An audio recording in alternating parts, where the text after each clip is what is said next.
Hi everyone. This video is something different for me. I'm a bit of an Amiga fan, and I've started collecting more and more different bits.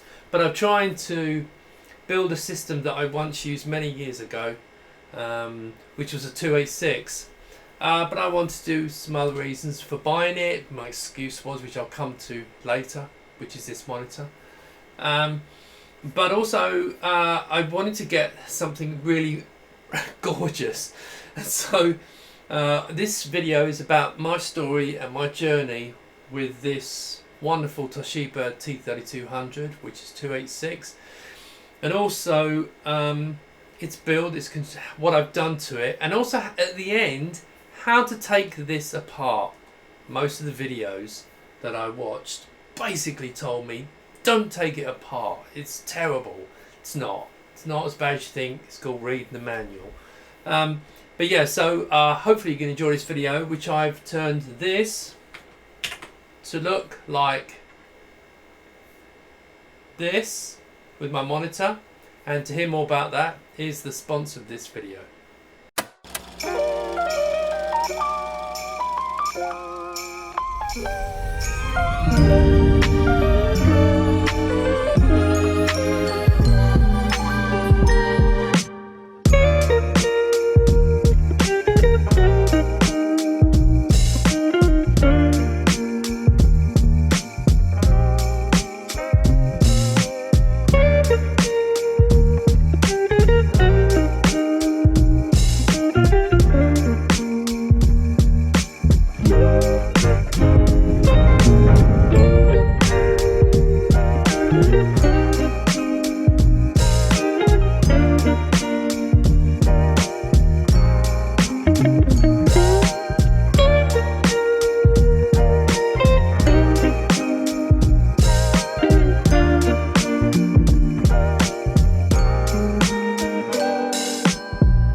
Okay, so the advert is for my Kickstarter for my monitors. Hopefully you'll take a look, and if you're in time for the Kickstarter, fantastic, hopefully you'll back it. If it's a success and you're after that, hopefully it'll pique your interest and you can have a look then. But anyway, let's get back to the video now. Okay, so this is a bit of a journey, and people know I tend to do long videos. I'm going to try and keep this snappy and to the point. So basically, the choice was I wanted a 286. That was it. Also, because of this monitor development, which you've seen the advert, I needed a machine that was EGA. Now, I already bought a CGA laptop, which is my PPC Amstrad 640, which is great. But back in the day, before I got my Amiga, I went to college to learn how to... well, to learn about computers, and I thought I'd do a course on programming. And so they sat me in front of this 286 machine. I forget which environment it was. I can't remember if it was basic or C. I think it was more likely basic. And learned to program. So the teacher, when the course was really was basic, excuse the pun, and I got bored with it within about two lessons. And so I asked them if I could just play, and so I ended up writing a 3D viewer for objects. Now, it's not as amazing as it sounds, but I managed to create a small program that could draw wireframe 3D images, and they would turn. Nothing complex, but I was really pleased with it, and I got a lot of pleasure out of doing that, and I learned a lot. And so that kind of always stuck in my mind. And the one thing about it was an IBM, it was a 5170, and it had that amazing Model M keyboard. So I wanted to, now I actually looked for one of them, was thinking about maybe buying one, even though they're very, very big. A bit too big for what I actually needed it for. Because again, it was so we can create the firmware for this monitor to be able to handle EGA and CGA. So anyway, it was like they wanted like £1,500 for one of these, and it was firstly the size was enormous, and I had nowhere to put it. and it would only end up being put away somewhere on a shelf and forgotten about. But I actually wanted something that I could use that I could put away easy. Now, so I did some searching, EGA compatible laptops, and what I came to was the Toshiba T3200, which is this beautiful machine here. In fact, if I just pop this back, with this absolutely amazing gas plasma display. This will disappear in a second because there's nothing on it. But it's an absolutely beautiful display, and I'm just over the moon with it.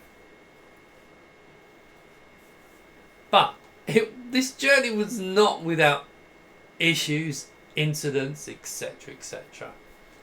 The first of these was, this is actually my second T3200. So I bought one, and it turned up, and it was untested. You know the story. Basically, when it turned up, the pictures looked great, and now the actual chassis, keyboard, everything about it was in impeccable condition. But the hard drive was busted. The floppy drive worked. The display worked, but it had lots of vertical lines, which we're still trying to find out how to fix them. But again, that hard drive was broken. Now, had I realised and really done a bit more research about it, I would have actually jumped ahead a couple of steps with product you're going to see later on. But eventually, because I wanted to give one to our design, I thought I'll just get another one, and then a really good one. And so when I looked at the pictures of that one again, and it said it was all working, the hard drive was working, everything was great, I thought brilliant, perfect display. It came from Italy, it turned up. And yes, it funny enough, the chassis not quite as nice as my other one, but the metalwork was, the other one had rust, so but this one turned up, and the 1.4 meg floppy disk drive busted. Didn't work. Tried to work, but just didn't. And of course, I've now actually got a couple of vertical lines appearing on this display as well. Anyway, so long story short, I've done a whole load of changes to it. So I've now got this absolutely brilliant beast of a machine, which I must admit, I absolutely love this machine. It does weigh about 6 tons, but it is absolutely beautiful. So I've got this nice display. You can see that's just because of the refresh. I've tried to get it right on the camera, but this is about as good as I can get it. But of course, whole point of this is to show you this. When it just comes up on this display. Yes, this is a beautiful machine, and I absolutely love it. So let's go through some of the things I've done to her. Okay, the first thing I did was I wanted to replace the mouse. Now I'm going to put pictures in here. That was good fun because obviously it's a serial mouse. So I looked online, and there we go. As you'd expect, there's not really a lot of serial mice around, and most of them look pretty rough, and I just didn't want to put an old manky mouse with this thing. So I managed to find for sale on eBay, obviously, was this Microsoft home mouse. Now in the box it actually looked black, but when it turned up it was blue. But actually it looks really nice with it. So of course I had problems with it, because here's the fun thing. By the time I got this machine built, I ended up with a 720 drive in this machine. And I thought it was great because it comes on I've obviously got to get the software on 720k drives, and it came on 1.4 floppy disks. I mean, how stupid is that? So I had to then jump through hoops, get it converted, do an ISO, all that malarkey. But eventually I got drivers and got it all working. I'm really, really pleased, and it works absolutely fantastically. The second thing is, there was a socket on there which, to be fair, needed filling, which is the Intel 287. So I picked up one of them again off eBay, and popped that in. I don't know if it's going to make any difference. I don't think. Well, it might do if I do it, because I want to do the 3D again. So I popped that into it. The one thing I am looking for, I'd love to get, is a RAM card, because she has 1 megabyte of RAM total. And it'd be lovely to get the extra RAM card module that plugs into here. So the next thing I purchased, I thought I'd get sound. I thought this might be a bit more tricky for getting, you know, drivers, etc. Now these are fantastic because they have a 16-bit full-length ISA slot, and they also have an 8-bit ISA, but it's a short one. So I've been looking at the other card I needed, which I'm going to come on to. So I bought this Opti 16-bit ISA sound card. Now bear in mind it's a 16-bit slot ISA. So it took the top slot and popped that in, but of course then drivers were the issue. But I found this fantastic piece of software called Unisound, and someone has actually gone to the trouble of writing a Sound Blaster generic driver that recognises the card and then just sets everything up for you in real time from the boot. It's absolutely wonderful. You just pop this into your system, update your config sys and your auto exec, and away you go, and it just recognises. So I'm really pleased, because unfortunately the Opti sound card is a little bit noisy. People have mentioned this. So I'm bidding on a proper Sound Blaster to see if I can get a quieter, bit of, you know, a nicer sound. But it works, as you're going to hear later on. It works absolutely brilliantly. The final bit, because now I've got a good hard drive, but of course Appy the engineer, he doesn't have a hard drive. So I thought, well, what I'll do is I wanted to have something that was on a compact flash unit for this, and I found this fantastic XT IDE device, which also has a compact flash adapter built onto it, fixed to it, and so you can access the compact flash from the side. So I've already got this set up, and you take the compact flash out. I copied everything from the existing drive, which I set everything up, which I'm gonna run through later. And I've managed to now take that out, put it into my Mac, archive the image of that, pop it back in, runs beautifully. Now you can hear my hard drive whirring away. That's coming in. Well, that's going to be disconnected tonight, because I want to preserve this hard drive because it's wonderful. It's set up beautifully. So I'm going to disconnect the power and the data connection to it. I've already disconnected in the BIOS through the tools, but it is absolutely wonderful machine. So they're the mods I've done to it, and I'm going to go through next. I'm going to go through so you can see some of the software running on it that I've got on here. Not all of it, because there's a lot, but there you go. Hopefully it's interesting and you've made it this far. There's going to be a lot more, and at the end, again, as I said, right at the back, there's going to be a disassembly of this machine. And hopefully so you can learn how to take it apart carefully, and what to be scared of and what not to be scared of. Yeah, she's a wonderful machine, and I've watched all the videos out there. To be fair, I'm going to try and fill in that hole. Stupid phone. I'm going to try and fill that hole, have something that's got a lot more information on it, and some useful information to make it so that if you buy one of these, you're not going to be scared, because I don't want to do too many videos on this. But yeah, I'm intending to get a lot of pleasure out of this, especially with my, hopefully my picture will be up here in a second, which is my Turbo C++ Edition 2. I am, I have been for the last 15 years, a C# programmer, and I kind of always shied away from C++. And I thought it would be fun to actually let's just learn some actual proper, take my C# language knowledge and just create some absolutely true C++, probably 3D, nothing flash, nothing over the top, because I've been developing document management systems for years. It'd be just nice to do something a bit fun, and create it on this wonderful machine. Yes, 286. No, don't tell me I should be using a 386, 486. I'm not interested. I just like the idea of this, because it's going to remind me of that back being in college. Okay, thanks very much.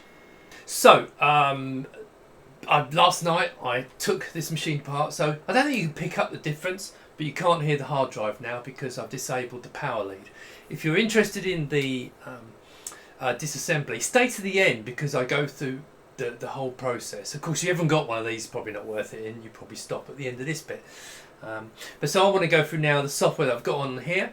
As you can see, my plasma display, apart from the sad thing, I've got these two lines appear. I think I'm just going to have to find out how to fix that or just live with it.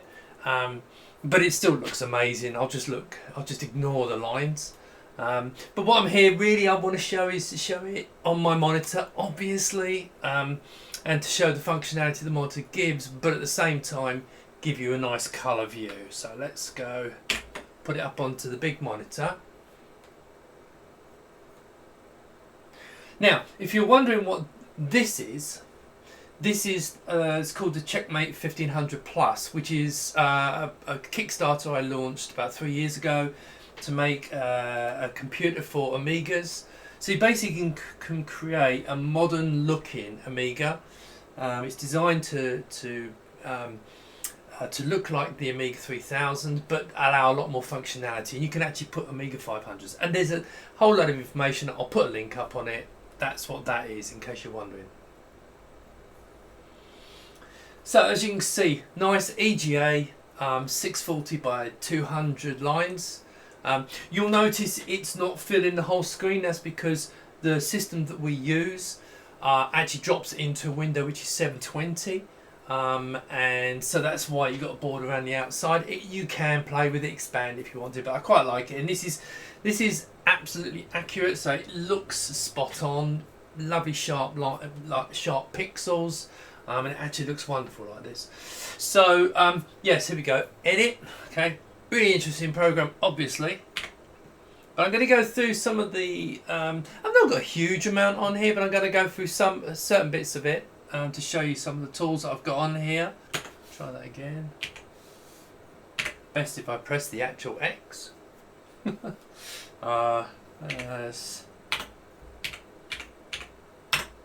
Okay, so got quite a lot on here. I'll go through 2 or 3 applications first, then a couple of demos and multimedia bits, and then a couple of games.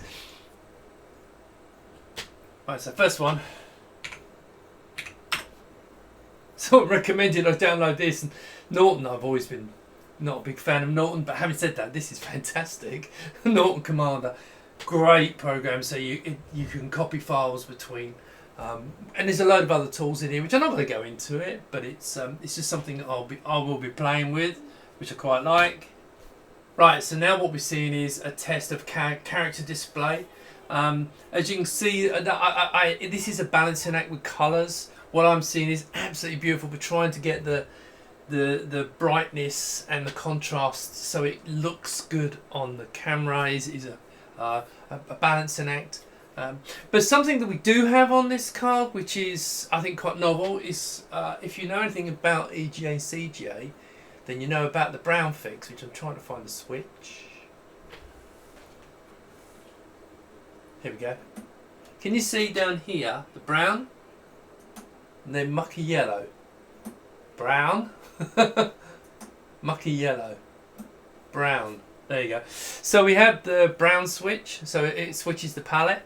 Which is quite a nice thing. Obviously, if you know about these things, and this works the same with CGA and EGA. So again, another character set, 40 by 25. Another character set, but this is 80 column by 25.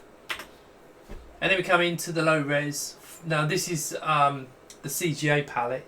Funny enough, it doesn't have a full EGA test. There's 2 colours. Good. Now, this may look a bit odd, but here it's pin sharp, the lines. So this is a 640 by 200 graphics display.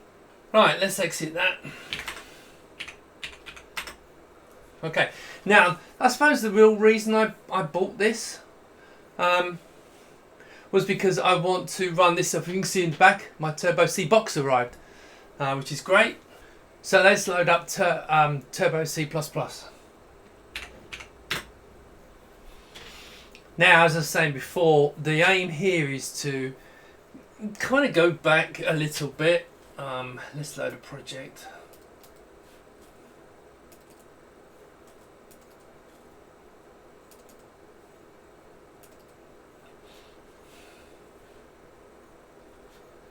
As I mentioned, I'm actually a C# programmer. I've been doing that for 15 years. I'm not doing it at the moment now. I'm doing these cases and hopefully the monitors full time. So it's something I just want for fun. I actually wanted to do C because I did C in the past, never really dipped my toes into C++. But C# is pretty much, a lot of the concepts are pretty much the same as C++ because when I'm reading the manual, go, yeah, well, yeah, I do that. I do it. It's pretty much the same thing, but it'd be nice to write some C++ code and then, you know, add it to my repertoire because I do like coding. I really do. So I want to do something interesting with it, and this is what I'm going to use.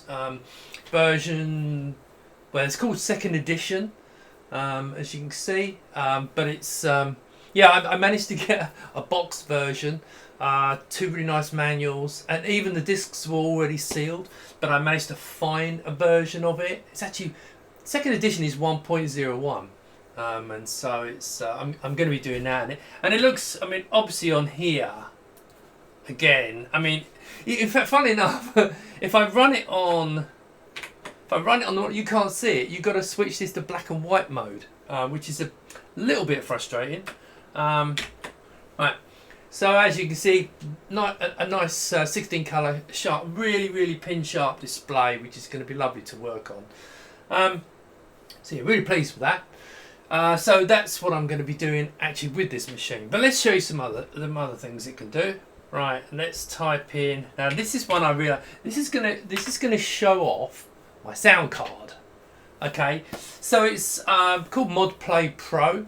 Now I was really impressed that on a 2.8. Well, see the Amiga, this can play Amiga mod files. Okay, now it's quite impressive because on the Amiga, of course, it's got sound generating chips on the chipset, and there's a lot. Let's just say it's quite a bit more advanced. But the fact that this can do it on a 286, I must admit, I thought was pretty impressive. So let's just load one up.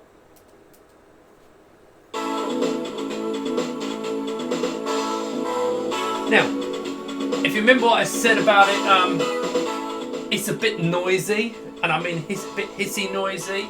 That's why I'm going to get myself an actual sound blaster to see if it's a bit better. But the fact that it's doing it, I think it's absolutely fantastic. So yeah, it can play all my mod files, and I absolutely love that. All right, let's get rid of that. Oh yeah, organ, something else. Here we go. Another one using a sound card. Is it 6? There we go. Right. Come on. Doesn't really matter. So it's actually, this is actually written by Creative. It's a Sound Blaster Pro organ. Anyway, it's something to play. But the fact that this old machine's got this 16-bit Sound Blaster in it, I really like that. Hopefully I'm going to get some games that actually use it. Go away.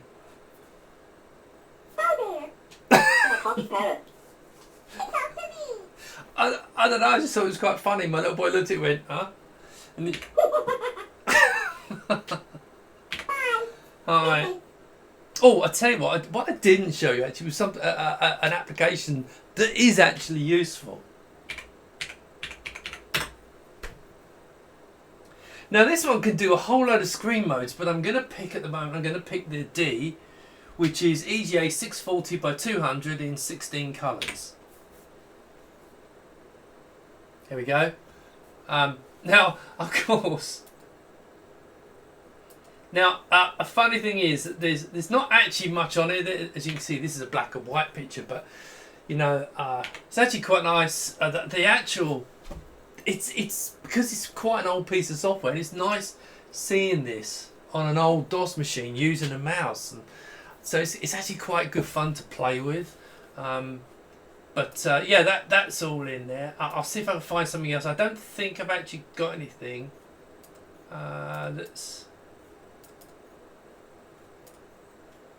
Oh, that's pretty rubbish, isn't it? Yeah, that is really pretty rubbish. I'll tell you what, let's fill it with colour. Let's pick a colour. Green. 286, you see? Fill in the middle. There you go. So it is colour, and it is fun to be able to play with this old software. So yeah, that's really nice. I am aware that most people go, "Oh, show us the games." Well, I'm not really a gamer, but you know, I'd be more inclined to something like Tank Battle, something like that, where it's wireframe. Which I am trying to see if I can get more games and things to run on this machine, apart from just coding in C++. So let's go. Let's talk in the games. Let's do some games. So if I go PIR, I've created batch files to make my life easier. So let's have a look. Let's have a look at this one. PC speaker. Oh, hang on. OPLT. Oh, no, I haven't tried them. So I'm just going to do PC speaker. So this is coming up in nice EGA. As you can see, I don't know how to play it. I'm really terrible with games. I do apologise. And I'm just literally going to show you walking around it. But as you can see, it's a game where you kind of walk around and build stuff. But so that's Planet X3. I know a lot of people will hate me for thinking that Arkanoid's more fun. So EGA display, mouse. I think it looks great. nice 16 colours. And now, of course, I played this on the Amiga hours, and I said I'm not really a gamer, but this is one of the rare games that I did play a lot, and it's absolutely brilliant. Obviously, the Amiga version is light years ahead of this, but having said that, this is great fun to play. So, oh, and this is my favourite bit. Oh, mouse is a little bit jerky. It's not too bad actually, but it can be a little bit jerky. There you go. Okay, right. I'll show you a bit of Keen.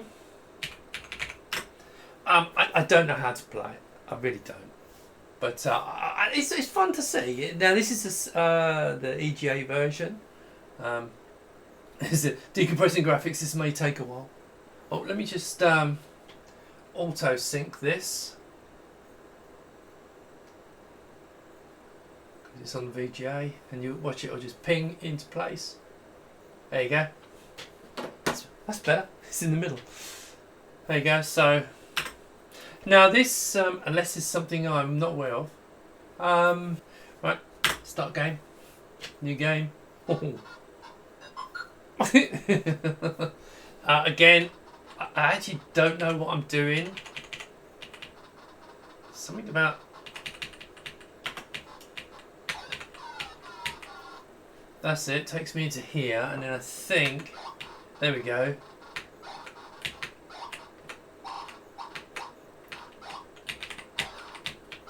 Oh, that's not it. Press the right button.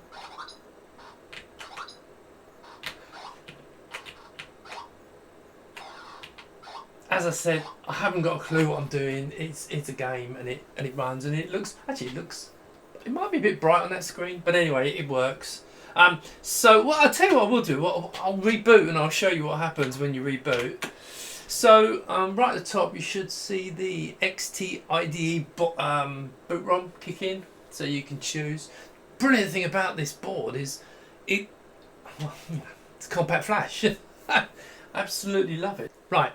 Now what I've done is I've flicked a switch, number 7 switch, to off. That's put the output from the Toshiba to the display in the 350 line mode. Now what that means is that I can now run 350 lines. Right, so if I switch this, now the first thing you're going to see is it's going to look like it's gone wrong.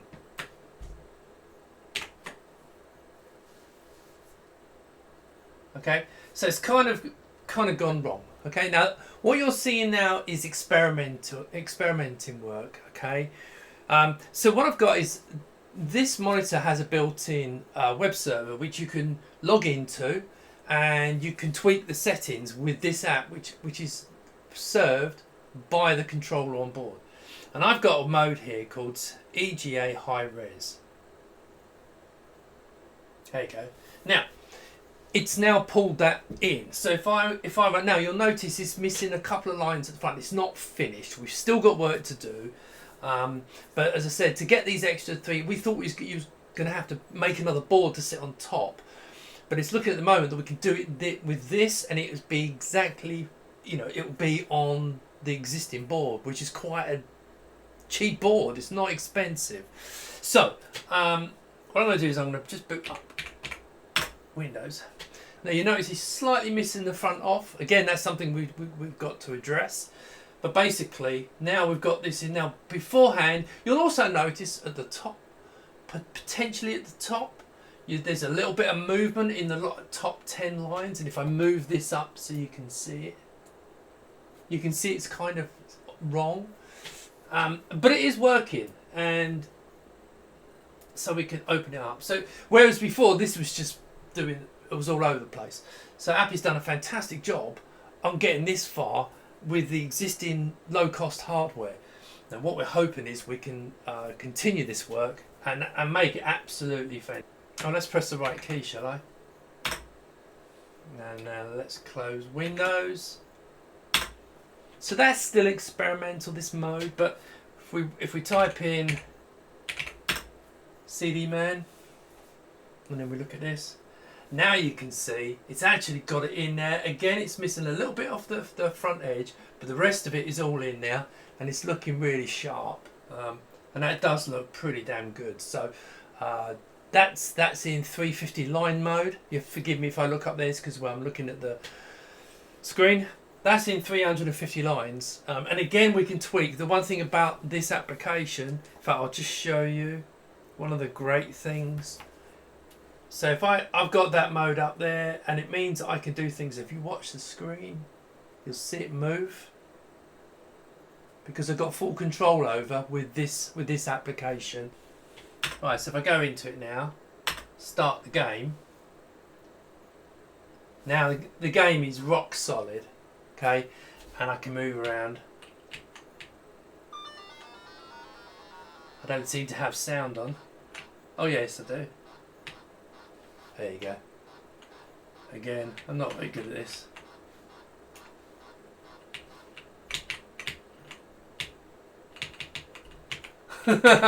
Stuck. Oh, I probably hit the... There you go, I hit the numlock button. Anyway, it looks great, so I'm really pleased with that. It's a really nice thing to have. Okay, so to see me out, bit of music again, and yeah, it's great fun. This does it compare well to my Amiga? No, not really. I would have eaten it alive. But it is great fun to play, and as I said, I've got this because I want to practice my C++ coding. Hope this video's been of interest, and if it has, could you add a like and a subscribe? If you do want to see more about my Toshiba, if you've got any questions, put it in the comments below, and I'll see if I can answer the questions for you. If you've got any suggestions for an update video, I'm happy to potentially do another one later. But I think for now it kind of covers it. Hopefully the disassembly was good for people, and hopefully not to allow people to get put off with the whole subject. But anyway, so if that doesn't, because that's actually after I'm saying this, I'm going to put that at the end. Well, that's finished. Anyway, enjoy the disassembly. Okay, thanks very much. Right. Hello everyone. So this is the it's not an unboxing, is it? That's a strip tear down. So I'd been told when I got this, don't do it. Whatever you do, just don't do it. And I was pretty much put off by the whole idea, but in the end I decided I'd read the manual, the workshop manual, and I'd give it a go. And I'm really glad I did, because I've managed to build this into a really nice little system.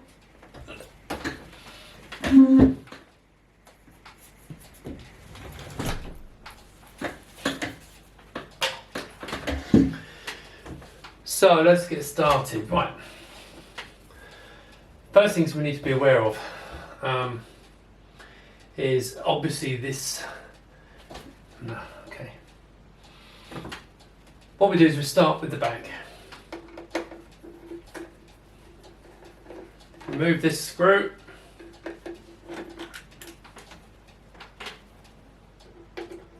And one over here.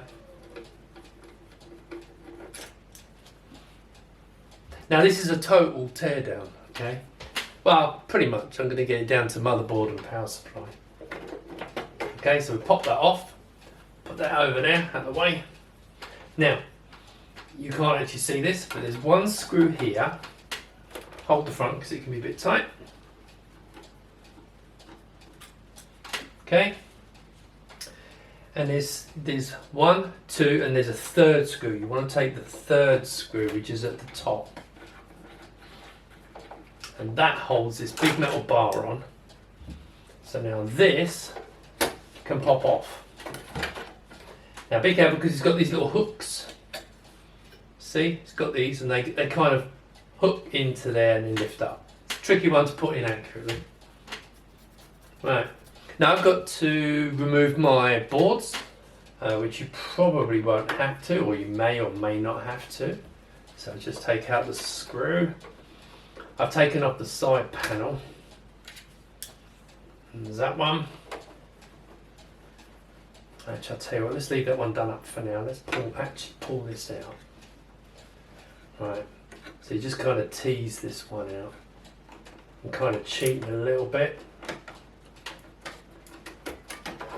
Okay. And this is the board I showed you the picture of, which is absolutely brilliant. This is the XT IDE. Now I'm going to take out the other one, which you can't actually see.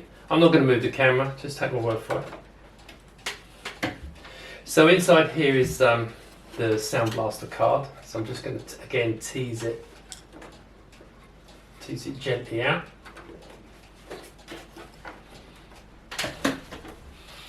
Jump in front. I don't really want a finger doing this.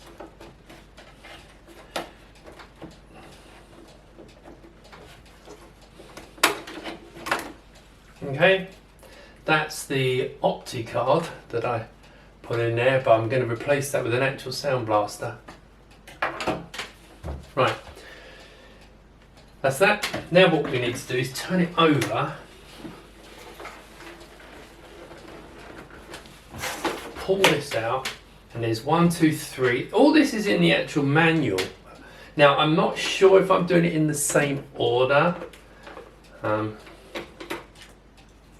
But it's not far off of it. But I've kind of done this a couple of times now, so we'll just go with it. So, right, you want these 3 screws, this one, and this one, and then inside here is another one. You need to get that one out.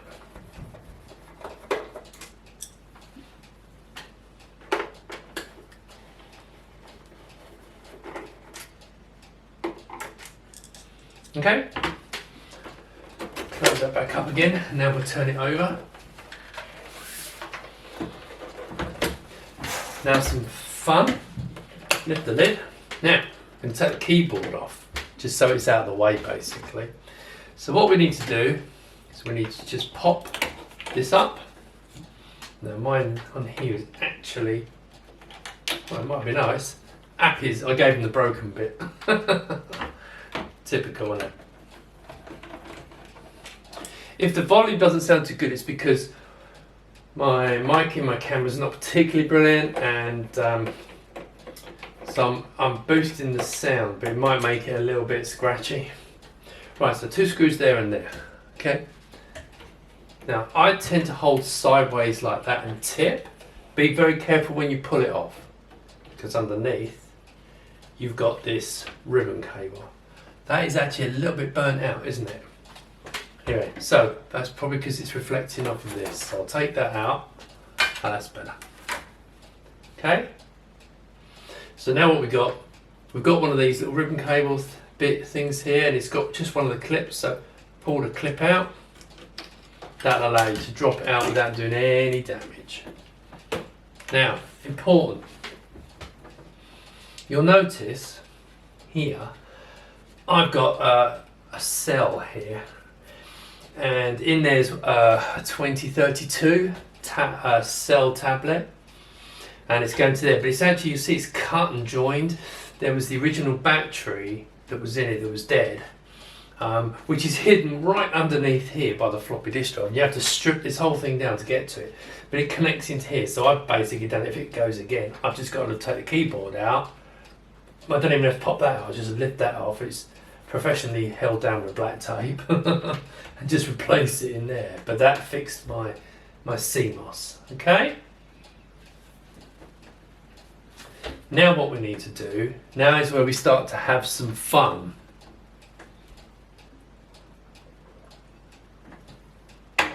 This is the bit where most people chicken out, but you don't need to. Now, what I'm going to do is, you can use a penknife, anything you like. But what I want to do is I want to get hold of this here, and this, can you see, right, I've just grabbed the edge of this. Now, if it's never come off of yours, it will be very tight. I mean, very sticky. So just peel it off gently. It's a very strong part, but it's worth keeping it so you're holding close, because you don't want to put stress on any potential weak part. There you go, that's off. And it's still got the sticky on the bag. Put that somewhere safe.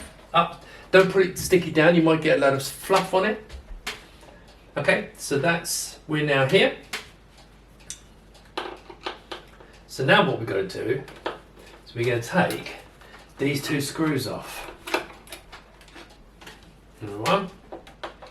Now a little trick, a little tip when I've got this off. I'll come to that in a second hopefully. See, take that one out. Now, what we need to do now is undo this, but it's gonna be making some snapping noises. Okay. Now down the side of here, in fact, what I'll do is I'm going to lift this. In fact, no, see if I bring it a bit closer.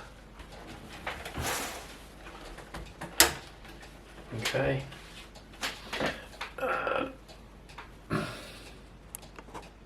There we go. So what we've got down the side here is the usual tangs where they clip in. And we've got to pop these out. So we're going to pull on here. I'd suggest you start one side and then just get something in it, like a flat bladed screwdriver. Just find the tang. There you go. You just feel it gently. Don't overly force anything, but it will make that clicking noise, which is very disconcerting. And go all the way to the top. So you can see I've already broken it. Also, if you push down there, it makes it come. When it's up, it's hard to pull. Then go back around this side. Sorry if I'm in your way, but I don't intend to ruin my pride and joy. There we go. Okay. Let me turn this around so you get an idea. So basically, we pull that, but gently, okay, and just get the flat bladed screw just to gently help it. Don't go too mad, because there's these little tangs, and there's one around here.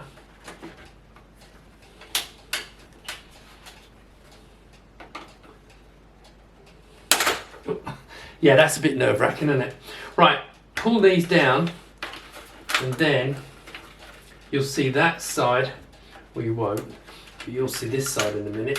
Push it down a little bit. Just really don't go, just take your time, don't rush this. Okay, so now you can see I've pulled, they're all open now, and now this will just come off. Okay, that just comes off. Now, important thing to notice, let's turn it around again.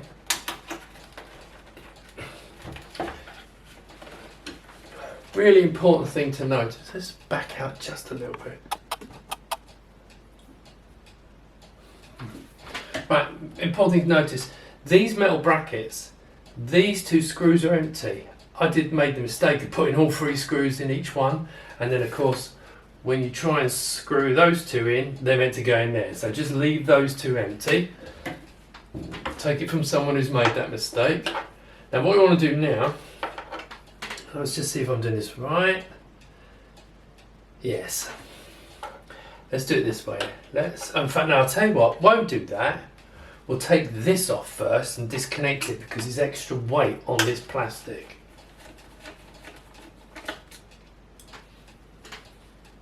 Now on the other one, we actually lost the screw on this and someone tried to glue it on. Just try and get the screw because the glue went everywhere. Luckily, Appy's one. I gave him the one without the screw. Do you like that? But then again, I did give him the laptop for free. He's already repaired all the rust. So I'm just taking out that screw. Too nice, and there's no rush. I always say that, don't I?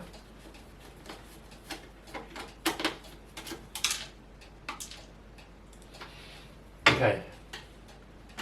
Now, what we want to do is hold that, support it, pull it, just gently tip it down, and in the back you can see these cables. You want to pull this one out.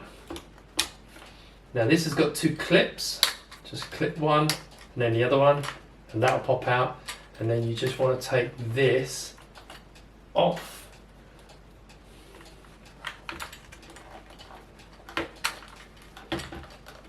It's a bit of a sod. Let me put something under there.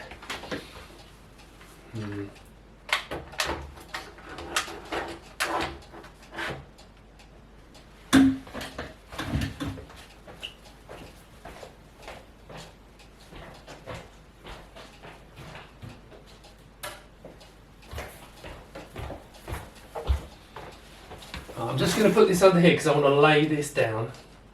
I'll put that there, and I'm just going to tip that down there so it's on a flat surface. Okay, because I've got to get this out. Okay, that one's out. So this now is completely on its own. Okay, and we'll put that somewhere safe over there. And get this out of the way. Have another drink. Maybe I'll get sponsored by Old Crafty Hen. Right, now, cables. Let's leave that in there. What we do need to do is pull this out. It just literally pulls out. It's just like a copper strip goes under there. Pop this out. This little board, LED board, and there's a little clip here. Just pull that out.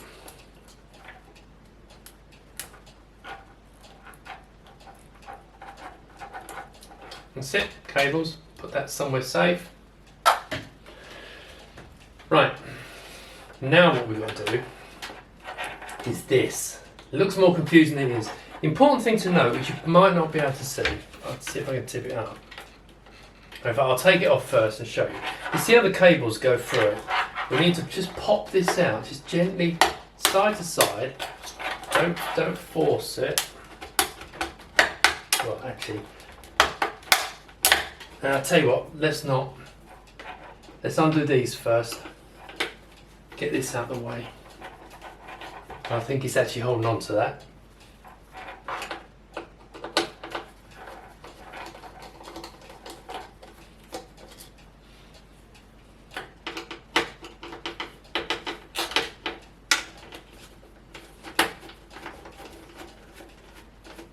By the way, if anyone out there's got the memory board that goes in there, or got a spare, or you've got one you want to sell, let me know.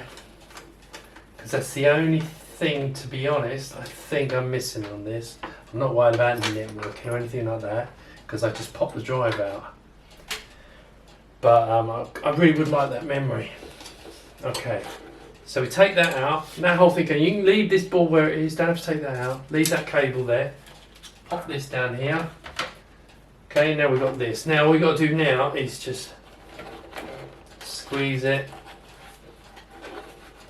Just gently encourage it to come out. That's it, just squeeze it together. Now it's loose and pull it out. Now that's what I meant. That little ridge there goes in a little hole at the front here. There's a gap here, you'll see it. Okay, don't put it around the other way, put it this way round, and it kind of clips at the back and then clips in. But you put these cables into it so it disappears into that. It's fairly obvious, but so don't catch the cables.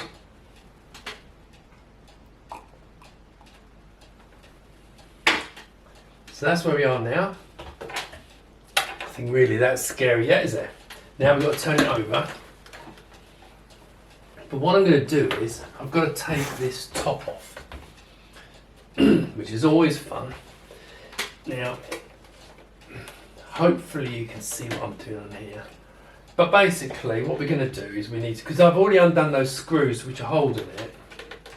So I've literally just got to gently encourage it to come up.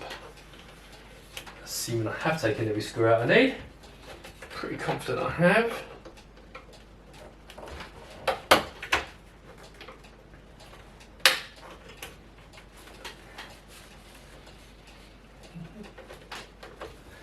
Maybe we'll try around this way. Don't rush this bit. Get this right. Okay, just pop that there. Because you, again, you've got a couple of tangs.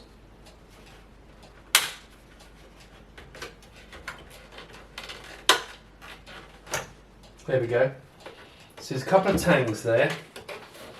So now if I turn it round, now right at the back, it's hard for you to see, but just here, there's a little bit of plastic here.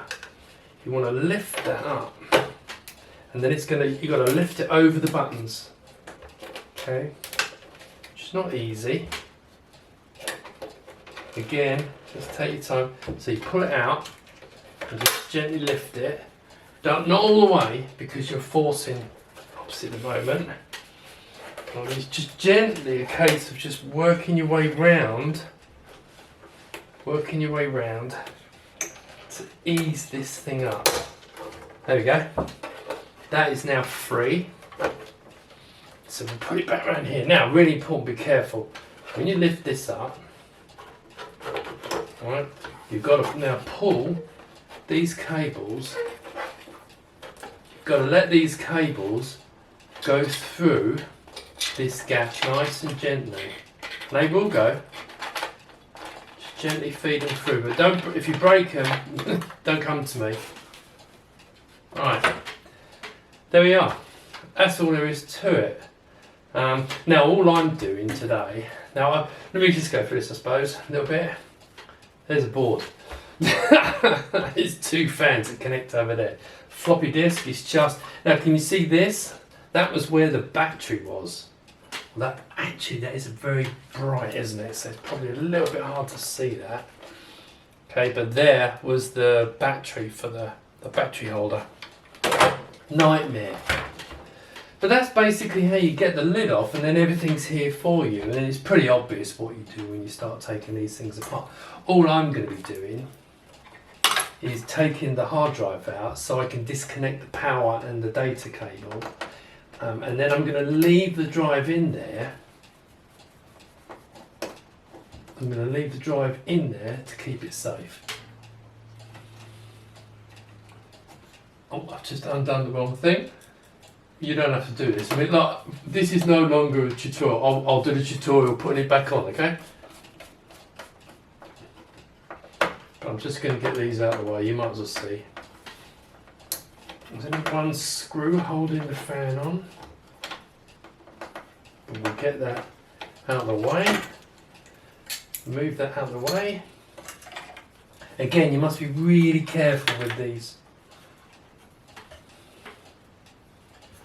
Right. Now all I want to do, it might be trickier than I thought to get to the cables actually. Right, I might take the floppy disk drive out. So it's important to understand, I ain't an engineer, okay? I'm not. I'm just a knob that does this stuff. I'm just going to take these screws, 1, 2, 3, I think it might be one more. I'm just going to move this floppy disk out of the way. Okay. I think that is the only other one. Because I've got to get to the drive. I want to keep the drive in place, but just disconnect everything. That's one more. It's got a little grounding plate on it. Okay. Right, let me just take this out.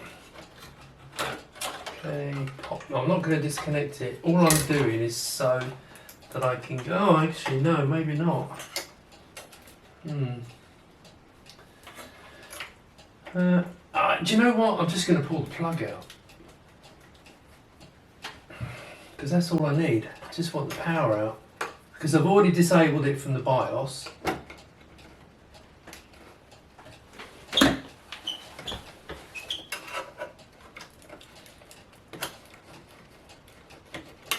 There we go.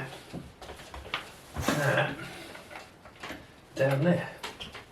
It's completely safe. There's nothing underneath there. Yep, just pop that in there. And that is no longer connecting the power to the drive. I don't really want to go under there because actually, so the data's connected, but it should be fine. So we'll just put this back in here. I'm just going to get in your way. Okay, there we go. Now, yeah, so as I was saying, that there is the battery for the CMOS, which is right under the plastic, which is stupid. Why they didn't make, well, I suppose there's no other way, but I don't know if they had the CR, the 2032s then. Okay. Right, I'll just put these screws back in.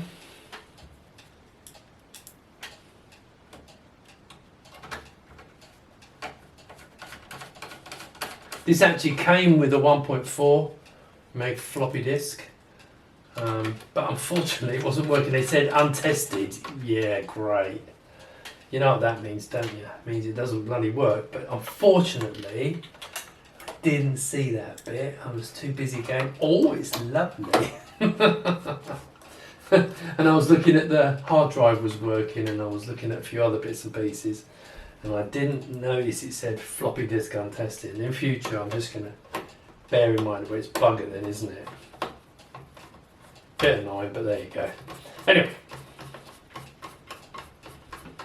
Okay, so that's all back together.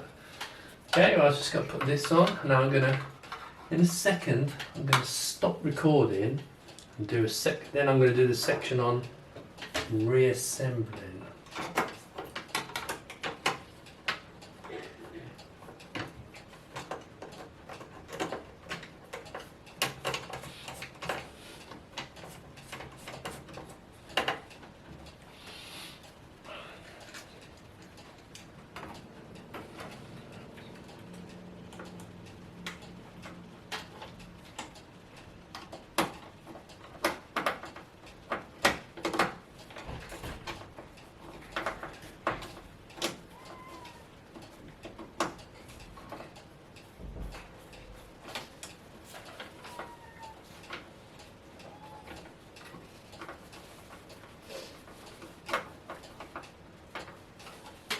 Okay, so that's all back together. Power's disconnected. We just don't worry about the power.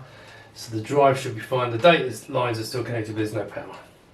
So that should do me that. Keep that protected because it works. And then where better is it going to be safer than in here when I'm keeping an eye on it. There's my 287 that goes in there. But again, if you've got that memory if you've got a memory card that goes in there, I think they're 2 or 4 meg or something, let me know. Right, now the fun bit. So remember these cables, okay? Very important. You want to route these so they go down there. That's what this tape's for. Keep this nice and tidy. Keep them out of the way. But you need to bring all this lot through that hole.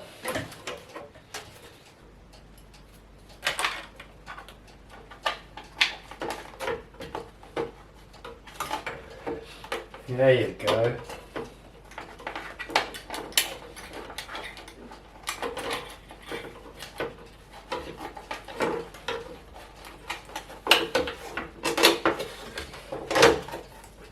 Right, okay, so I probably edited this bit. I hadn't brought these out long enough, very important, because they've got to kind of go over there and back again. So, now I've pulled them out.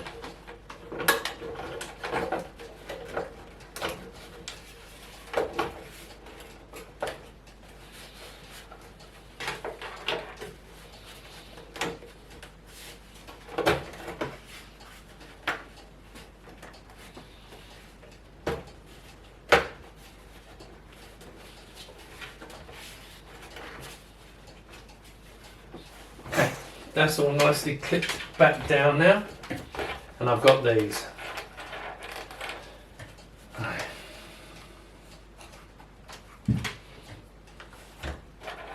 Now this is quite long now, so nice. Again, remember this bar goes to the front, so pop that in there, slot those in, make sure nothing's jammed up, because you'll regret it. Okay, so that's now like that, that's now like that, that's ready to go. Next job, get this, the lid, hook it over the back, drop it into place. Make sure we get the right ones. Which one goes which side?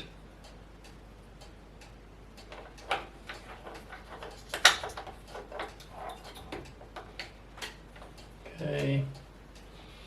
Just hook that into there. And have I got these right? Yeah, I think so. Now remember, you want to leave these 2 inside ones empty.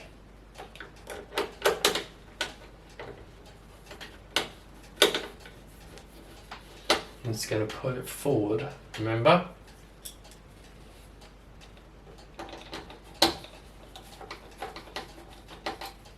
Not going to do it up tight yet.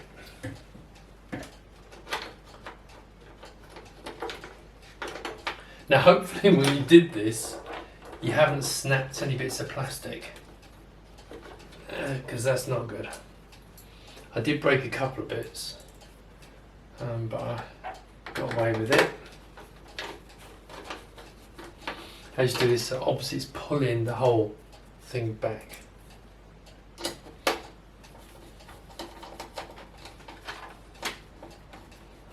Pull that in. Obviously as you do it, it's going to pull that panel towards you. Again, sorry if the sound's a bit rubbish, but I'm going to have to increase the volume on it, which might add a lot of background noise. Okay, that's now in there, that's now held nice and tight. Now, all these cables have to be connected up again. Now the first one, let's put this in. So we've got this one, if you remember rightly. This doesn't get screwed in, it's just literally, it's just held in by pressure. Connect that back up and just drop it into place. Into there. Now, interesting little tip. The here and here is to the lags. Make sure you kind of go for, you use them, okay? Right, this. Right, we now want to put this into here. Okay. Push that into there, and this thing will keep popping out. It's an absolute pain in the butt. Would have been better if it had actually been screwed in, to be fair. Would have been less problems. Right, grab this. Now we reconnect it all up again. Remember? So, This one, we want to come over here, and that plugs into there. Hopefully I've got this in some kind of sensible order. This one, now you've got to make sure that locator's there. Push it in, clip them closed, and then this one from over here goes in on here. That's it. Now we just push this all back into place. Now you've got to route these wires, and you may find you get, if I remember rightly, as long as you put them between that, it's not in the way of anything. But you may see I edit this. Right. Make sure it goes between the tangs, so those plastic tangs, because that protects them. Okay, now what we've got to do is get screws in there. Helps if you've got a magnetic screwdriver.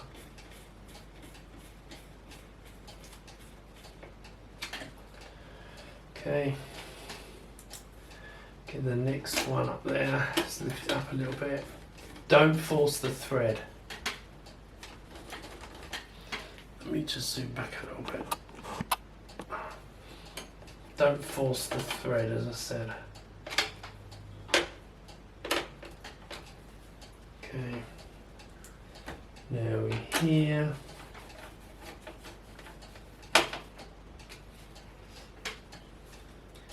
Now in here.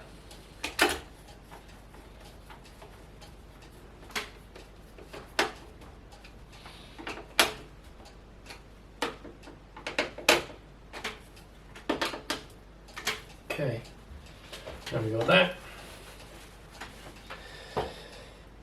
Now, it is actually worth doing a test. Testing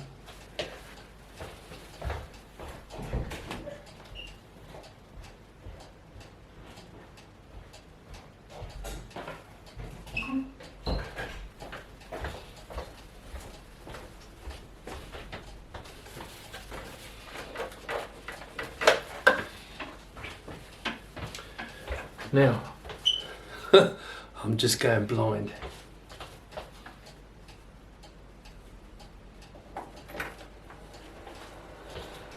Just going to have a quick look at this.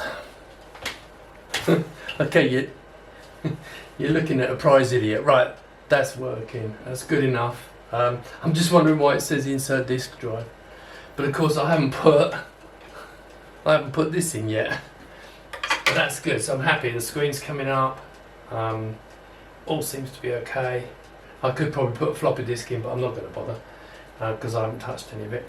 So, right, we'll turn this off and then carry on. Right, as I said, I'm not an engineer. So I did the whole final assembly and realised I hadn't turned on record. So here we go again. So I've had to take that bit off. But I did actually cheat a little bit. So look, right, so what we're going to do now, you saw we got that on, we tested it, works okay. Yes, it didn't work because I didn't have a drive in it. But I've actually plugged the controllers in, so it's all good. So now what we're going to do is we're going to put this back on. Now again, see these tangs here? Okay, we've got these tangs, they're what clip in place. Okay, at the top, and you have to be careful putting it on, but just start from the top. I push these down. If you push them down, it helps. They just pop straight. In fact, I don't think they would probably go in. Let me just pull that back. So you pull that down, it helps you put them in place. Clip, clip, and that's literally all there is to it. You just gently clip them into place, clip that into place. Do the same on this side, from the top.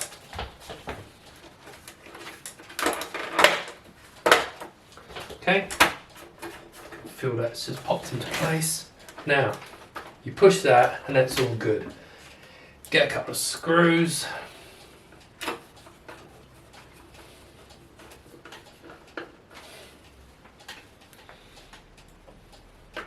I've just noticed I've still got the keyboard on, but the keyboard really, I'm not going to bother doing that again because it's literally a case of putting the shield in, clip the ribbon cable in, do in reverse, put the cable for the keyboard in, push the tang in, put the cover over, drop this in from the front, screw the 2 long silver screws in, and then clip these in place, and that's it. So I'm not going to do that again because I don't want to. These old machines, you don't want to, just keep pulling them apart for the sake of it.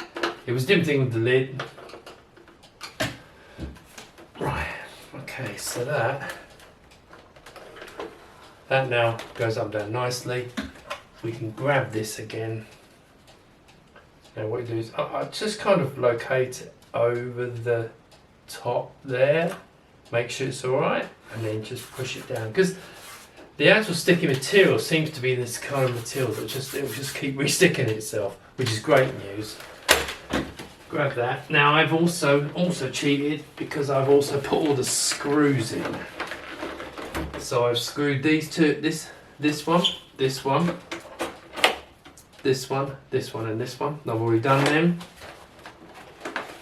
and I've also already put the 2 cards and screwed them in. I'm not taking them out again because, as I said, I don't want to torture this old machine.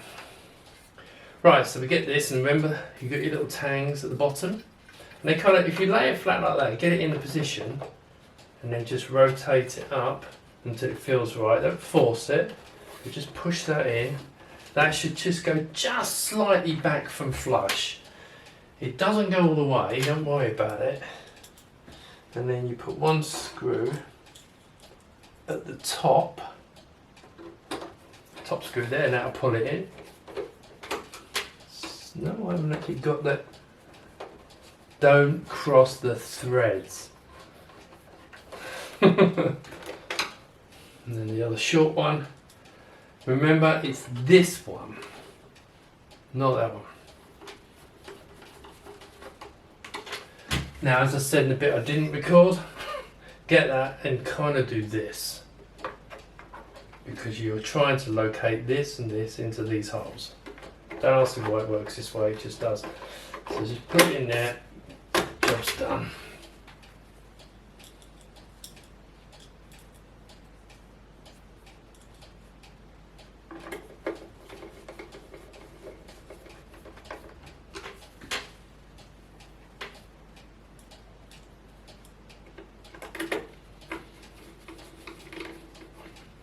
Okay, now I suppose what we should do is just plug her in and just make sure she's working. As always, I always catch that.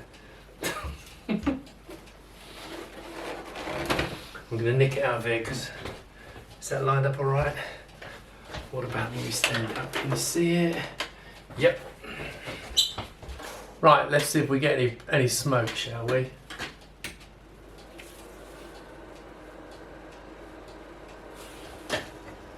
Celebrate big, because I've actually tried it already. There we go. You can see that better, can't you? So this is the BIOS from the XT IDE. I can thoroughly recommend this card. Seriously. Absolutely brilliant card.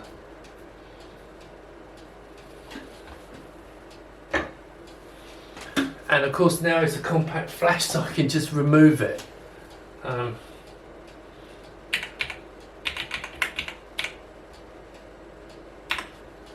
There we go. Bit of fun. EGA.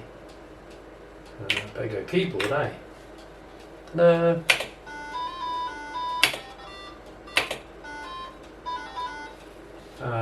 Oh look. There you go. Hope you enjoyed that. See you later. Okay, so I hope if the video, the disassembly part of the video was useful for you. And I am not, can be a little bit nervous about taking old machines to pieces, especially when you really like them like this. I was very nervous, but as long as you're very careful when it comes to opening up the plastics, just make sure you've got a nice flat bladed screwdriver, quite wide, not too, and not a tiny one because you could cut into the plastic.